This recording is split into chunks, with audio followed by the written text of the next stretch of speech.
नमस्कार दोस्तों, स्वागत है आप सभी का। आज हम बायोलॉजी यूनिट 2 की शुरुआत करने जा रहे हैं, जिसका विषय कोशिका विज्ञान, साइटोलॉजी और आनुवंशिकी यानी कि जेनेटिक्स है। ये क्लास पशुधन प्रसार अधिकारी, UPSC, UKPSC, UPPSC, PGT, TGT, LT, lecturer biology, NEET, CUET, BSc और एमएससी सहित सभी बायोलॉजी आधारित प्रतियोगी परीक्षाओं के लिए बेहद महत्वपूर्ण है। इस क्लास में हम हर टॉपिक को बिल्कुल बेसिक से आसान भाषा के साथ पढ़ेंगे, इसलिए वीडियो को अंत तक जरूर देखें। यदि चैनल पर नए हैं तो सब्सक्राइब करके बेल आइकन दबाना ना भूलें। चलिए शुरू करते हैं आज की महत्वपूर्ण क्लास। आज की क्लास में हम कोशिका विज्ञान, साइटोलॉजी और आनुवंशिकी यानी जेनेटिक्स के महत्वपूर्ण सिद्धांत, cell structure, cell organelles, chromosome, DNA, RNA, cell division और मेंडल के नियम तथा परीक्षा में बार बार पूछे जाने वाले सभी महत्वपूर्ण बिंदुओं को विस्तार से समझेंगे। तो आइए स्टार्ट करते हैं आज की क्लास को। तो साइटोलॉजी, कोशिका विज्ञान, कोशिका के अध्ययन को हम साइटोलॉजी या फिर कोशिका विज्ञान कहते हैं। उसके बाद देखते हैं सूक्ष्मदर्शिकी, माइक्रोस्कोपी, प्रकाश व फेज कंस्ट्रक्ट सूक्ष्मदर्शिकी, सामान्य प्रकाश सूक्ष्मदर्शी और पारदर्शी कोशिकाओं को बिना रंगे स्पष्ट देखने वाली ये तकनीक होती है। इलेक्ट्रॉन सूक्ष्मदर्शी, टीईएम और एसईएम, इलेक्ट्रॉन किरणों का उपयोग करके कोशिकाओं को बेहद सूक्ष्म आंतरिक व सतह की संरचना देखने की ये तकनीक होती है। उसके बाद सेल को देखते हैं, तो सेल थोड़ा सा समझ लेते हैं। सेल की जो है स्ट्रक्चर और फंडामेंटल यूनिट है लाइफ की, ठीक है। और सेल या कोशिका जो है वो संरचनात्मक, जीव की संरचनात्मक और क्रियात्मक इकाई होती है, ठीक है।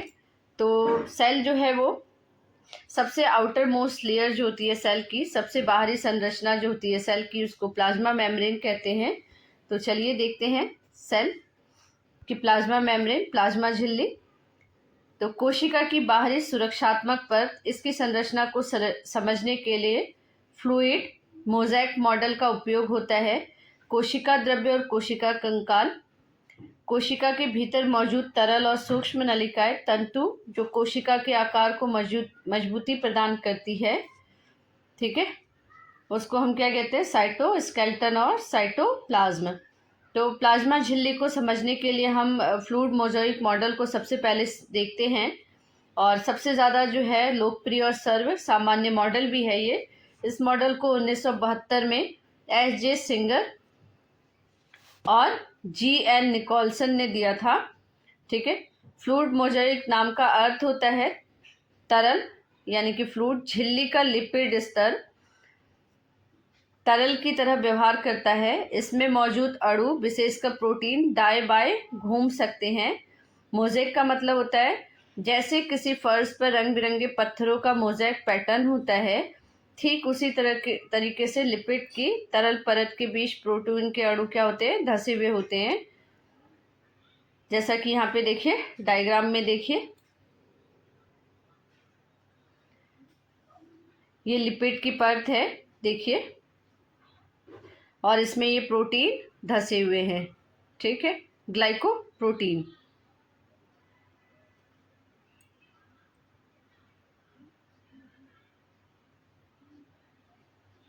अब इसके मेन कंपोनेंट्स को देखते हैं। तो मुख्य घटक को फ्लूइड मोज़ेक मॉडल के अनुसार प्लाज्मा झिल्ली मुख्य रूप से 3 घटकों की बनी होती है।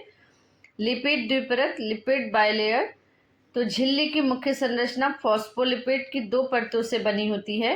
प्रत्येक फॉस्फोलिपिड अणु के 2 भाग होते हैं। जलरागी सेल हाइड्रोफिलिक हेड, यह पानी से आकर्षित होता है और बाहर व अंदर की ओर तरल माध्यम में रहता है। दूसरा है जल विरागी पुष हाइड्रोफोबिक टेल, यह बसी अम्ल फैटी एसिड से बनी होती है और ये पानी से दूर झिल्ली के अंदरूनी हिस्से में बंद रहती है, ठीक है।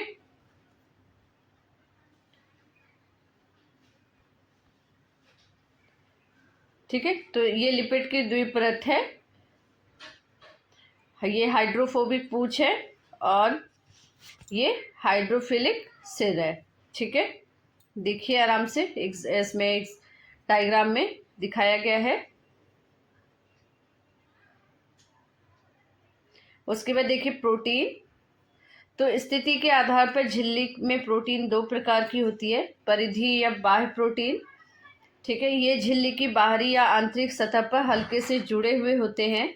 आंतरिक और एकीकृत प्रोटीन, ठीक है, ये लिपिड की परत में आंशिक रूप से या पूरी रूप से धंसे हुए होते हैं। जो प्रोटीन पूरी परत को पार करते हैं उन्हें चैनल प्रोटीन कहते हैं, जो पदार्थों के आवागमन का रास्ता बनाते हैं। ठीक है, उसके बाद आता है कार्बोहाइड्रेट। ये झिल्ली की बाहरी सतह पर प्रोटीन या लिपिड से जुड़े होते हैं। जो लिपिड से जुड़ते हैं उन्हें ग्लाइकोलिपिड, और जो प्रोटीन से जुड़ते हैं उन्हें ग्लाइकोप्रोटीन कहते हैं। ठीक, ये देखिए, ये ग्लाइकोलिपिड और ये ग्लाइकोप्रोटीन, और ये परिधीय झिल्ली प्रोटीन की। ठीक है,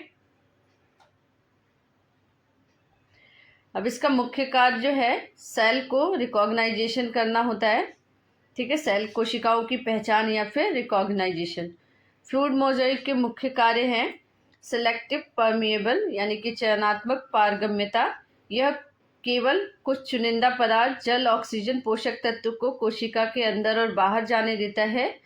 कोशिका को सुरक्षा और आकार, यह कोशिका को एक निश्चित आकार देती है। आंतरिक अंगों की रक्षा करती है। सिग्नलिंग पहचान, ग्लाइकोप्रोटीन के जरिए कोशिका एक दूसरे को पहचानती हैं और संदेशों का आदान प्रदान करती हैं। ठीक है, उसके बाद आता है कोशिकांग, यानी कि सेल ऑर्गेनेल्स। तो साइटोप्लाज्म में बहुत सारे सेल ऑर्गेनेल्स होते हैं, कोशिकांग होते हैं। और ये कोशिकांग कौन कौन से होते हैं? एंडोप्लाज्मिक रेटिकुलम, ठीक है, ribosome, Golgi apparatus, mitochondria, lysosome. ये सारी चीज़ें किस में होती हैं? साइटोप्लाज्म में। सेंट्रोसोम और सेंट्रिकल्स। तो सबसे पहले स्टार्ट करते हैं सेंट्रोसोम। तो सेंट्रोसोम जो होती है वो कोशिका विभाजन में मदद करती है। ये सेंट्रोसोम है और ये कोशिका विभाजन में मदद करती है। उसके बाद है एंडोप्लाज्मिक रेटिकुलम।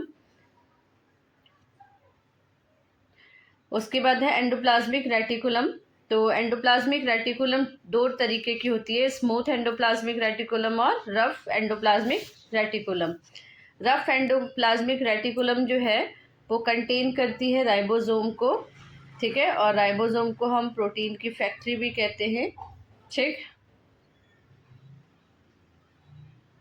तो प्रोटीन और वसा का निर्माण और परिवहन का कार्य कौन करता है? Endoplasmic reticulum. उसके बाद है गोल्जी बॉडी, गोल्जी अपार्टस या फिर गोल्जी बॉडी। तो देखिए ये डायग्राम में गोल्जी बॉडी है, और गोल्जी बॉडी का जो काम है वो मोस्ट इम्पॉर्टेंट काम है अणुओं की पैकेजिंग और वितरण। उसके बाद माइटोकॉन्ड्रिया। तो माइटोकॉन्ड्रिया जो है इसको power house of the cell भी कहा जाता है। ठीक है, ये एटीपी का निर्माण करता है। यहाँ पे एटीपी के रूप में ऊर्जा बनती है, यानी कि ऊर्जा का निर्माण कहाँ होता है? माइटोकॉन्ड्रिया में। उसके बाद आत्मघाती थैली, लाइसोसोम्स आते हैं। तो अपशिष्ट और हानिकारक पदार्थों को पाचन करने वाला अंग जो है लाइसोसोम है, और इसे आत्मघाती थैली भी कहते हैं। आत्मघाती थैली इसलिए कहते हैं क्योंकि ये अपशिष्ट पदार्थों का पाचन करते करते अपनी ही कोशिकाओं का भक्षण करने लगता है, जिसके कारण लास्ट में ये ब्लास्ट हो जाते हैं। ठीक है, खत्म हो जाते हैं। तो लवक या प्लास्टिड्स पौधे में पाए जाने वाले, जैसे क्लोरोप्लास्ट जो प्रकाश संश्लेषण करता है और जो पौधों को अलग अलग रंग देते हैं, जैसे गाजर जैसे शिमला मिर्च अलग अलग कलर की होती है, जैसे लाल मिर्च, टमाटर, इन सबको अलग अलग कलर प्रदान कौन करता है? ये प्लास्टिड्स करते हैं, लवक करते हैं। उसके बाद है राइबोसोम। तो राइबोसोम जो है वो प्रोटीन का संश्लेषण करता है, और ये एंडोप्लाज्मिक रेटिकुलम के ऊपर पाए जाते हैं।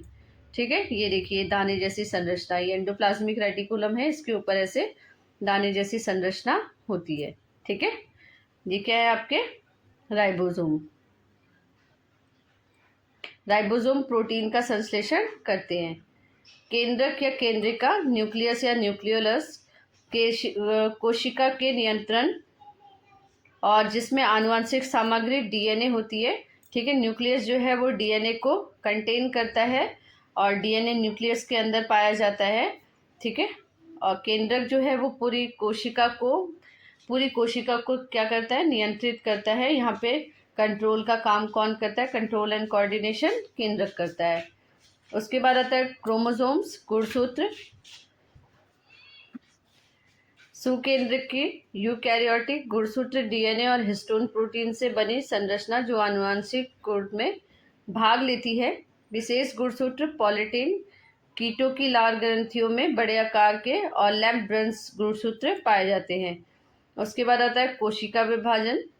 तो समसूत्री विभाजन, शरीर की वृद्धि के लिए कोशिकाओं का विभाजन समान गुणसूत्र में होता है। अर्धसूत्री विभाजन, जनन कोशिका जैसे स्पर्म ओवम का विभाजन गुणसूत्रों की संख्या इसमें क्या हो जाती है, आधी हो जाती है। कोशिकाओं के रासायनिक गठन प्रोटीन, कार्बोहाइड्रेट और लिपिड। ठीक है। आनुवांशिक पदार्थ जो है जेनेटिक मटेरियल डीएनए और आरएनए होता है। तो ये डीएनए जो होता है डबल स्ट्रैंडेड होता है और आरएनए सिंगल स्ट्रैंडेड होता है। डीएनए का फुल फॉर्म डीऑक्सीराइबोन्यूक्लिक एसिड होता है और आरएनए का राइबोन्यूक्लिक एसिड। ठीक है। इनके बेस जो होते हैं डीएनए में थायमिन, साइटोसिन, एडेनिन और ग्वानिन होता है और इनमें थायमिन की जगह कौन आ जाता है आरएनए में, यूरेसिल। ठीक है। तो यूरेसिल, साइटोसिन, एडेनिन और ग्वानिन। तो डीएनए आनुवंशिक गुणों को एक पीढ़ी से दूसरी पीढ़ी में ले जाने वाला मुख्य अणु है और आरएनए मुख्यतः प्रोटीन निर्माण में क्या करता है, सहायता करता है। डीएनए प्रतिकृति, डीएनए रेप्लिकेशन, एक डीएनए अणु से दूसरा नया डीएनए अणु बनने की प्रक्रिया डीएनए रेप्लिकेशन कहलाती है। उसके बाद जेनेटिक्स को देखते हैं। तो मेंडल के वंशानुगत नियम, प्रभाविता का नियम, पृथक्करण का नियम और स्वतंत्र अवयवों का नियम। ठीक है। उसके बाद है टेस्ट क्रॉस या एंड बैक क्रॉस। तो पौधे और जीवों में आनुवांशिक प्रारूप यानी कि जीनोटाइप को जानने के लिए संकरण कराए जाते हैं। और इनकम्प्लीट डोमिनेंस, अपूर्ण प्रभाविता का, एवं सह प्रभाविता, को डोमिनेंट, जब दोनों एलील अपना प्रभाव आधा आधा या एक साथ दिखाते हैं, जैसे ए बी ओ रक्त समूह। बहुगुणिता या बहुयुग्म विकल्पी, मल्टीपल एलील्स, एक लक्षण के लिए दो या दो से अधिक एलील का होना। उसके बाद सेक्स डिटर्मिनेशन, मनुष्यों, पक्षियों और मधुमक्खियों में नर या मादा बनने की आनुवंशिक प्रक्रिया होती है ये। और मानव आनुवंशिकी में वंशावली विश्लेषण, परिवार के इतिहास, पेड़ का अध्ययन करके आनुवंशिक बीमारियों का पता लगाना। सेक्स लिंकेज इनहेरिटेंस, एक्स या वाई गुणसूत्र पर स्थित जीनोम के कारण होने वाले लक्षण या रोग जैसे हीमोफीलिया, रक्त का थक्का न जमना और वर्णांता, कलर ब्लाइंडनेस।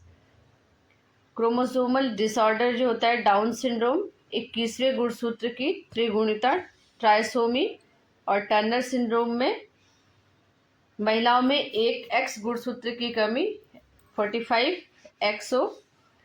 क्लाइंटर फेंटर सिंड्रोम में पुरुषों में अतिरिक्त एक्स गुणसूत्र, 47 XXY। ठीक है। तो गुणसूत्री विकार कौन कौन से होते हैं, डाउन सिंड्रोम, टर्नर सिंड्रोम और क्लाइफेंटर सिंड्रोम। उसके बाद है थैलेसीमिया, हीमोग्लोबिन के निर्माण से संबंधित आनुवंशिक रक्त रोग है। सहलग्नता, लिंकेज जो है एक ही गुणसूत्र पर स्थित जीनों का एक के साथ अगली पीढ़ी में जाने की प्रवृत्ति। पूर्ण और अपूर्ण संलग्नता, जब जीन हमेशा साथ रहे, पूर्ण या जीन विनिमय के कारण अलग अलग हो जाए, अपूर्ण रहे। ठीक है। तो वीडियो कैसी लगी है आप लोग कमेंट करके ज़रूर बताइए। वीडियो को ज़्यादा से ज़्यादा लाइक करिए, शेयर करिए एंड सब्सक्राइब करिए। और आज के लिए इतना ही, धन्यवाद।